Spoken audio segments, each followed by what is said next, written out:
prostate cancer, and I had an operation to survive it. So it did kind of like change my life a little bit and make me think more in a more rounded way about what I think is important. I came to the conclusion that relationships in a B2B setting are really important. And this is not so much maybe for B2C companies, but many companies I deal with, they've got $1 million relationships with their customers, multi-million dollar, many people in the decision-making unit. And I don't think enough thought is applied to that human contact.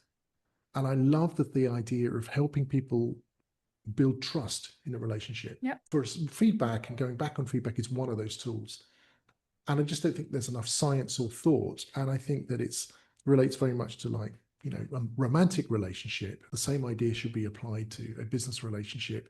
As much care and attention, date nights, compliments, taking feedback. And so that's been very much on my mind. I use now in my newest keynote that I'm working on, it's going to release next year. I'm working on a model with the head, the heart, and the hands. So I said, the head, you need to know your customer promises. What is NPS, the facts, the figure, your mission statement. It's knowing. Yeah. And then it's the heart. What do you feel for your customer? But that's a very difficult one, because are you going to tell that you hate customers, that you don't want to call them, that you're just like, well, no, not I think that's customer service. Nobody's going to talk about that.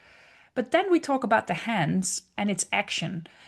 And the only way that you can influence the heart is by action. We also know that from relationships.